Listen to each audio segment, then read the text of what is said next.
2007లో ప్రాణహితకు శంకుస్థాపన చేస్తే 2014 వరకు అంటే 8 సంవత్సరాలు కాంగ్రెస్ పార్టీ అధికారంలో ఉంది. ప్రాజెక్టు రూపకల్పన చేసినప్పుడు అప్పుడు అసెంబ్లీ ఎలక్షన్స్ 2009లో ఉండే. 2009 ఎలక్షన్ల ముందు ఒక ప్రాజెక్టుకు 4 జిల్లాల్లో కొబ్బరికాయ కొట్టారు. కరీంనగర్, మెదక్, ఆదిలాబాద్, రంగారెడ్డి 4 జిల్లాల్లో కొబ్బరికాయ కొట్టి 4 ఏళ్లలో ప్రాజెక్టు పూర్తి చేస్తాం, 4 ఏళ్లలో నీళ్లు ఇస్తామని చెప్పి ఆ రోజు పెద్ద పెద్ద అడ్వర్టైజ్మెంట్లు ఇచ్చి ప్రచారం చేసిండ్రు.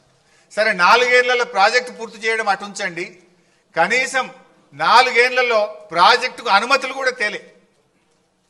4 ఏళ్ళు ఇచ్చిపెట్టండి, 8 ఏళ్ళు వాళ్ళే అధికారంలో. 2007 to 14 కేంద్రంలో కాంగ్రెస్ ప్రభుత్వం, మహారాష్ట్రలో కాంగ్రెస్ ప్రభుత్వం, ఆంధ్రప్రదేశ్లో కాంగ్రెస్ ప్రభుత్వం.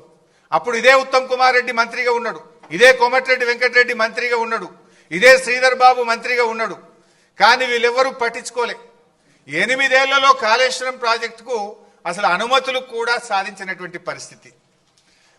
తమ్మిడిహట్టి దగ్గర ఎక్కడైతే బ్యారేజ్ కడతామన్నారో దానికి మహారాష్ట్రతో అగ్రిమెంట్ చేయలేదు, మహారాష్ట్ర ప్రభుత్వాన్ని ఒప్పించే ప్రయత్నం చేయలేదు. అసలు అక్కడ ఒప్పుకోకుండా ఎక్కడైతే నిజంగా బ్యారేజ్ ఉందో ఆ బ్యారేజీ నిర్మాణం స్టార్ట్ చేయకుండా ఎక్కడెక్కడో పోయి టనళ్లు కాలువలు తవ్వే ప్రయత్నం చేసిండ్రు. అసలు హెడ్ దగ్గర పని స్టార్ట్ చేయలేదు.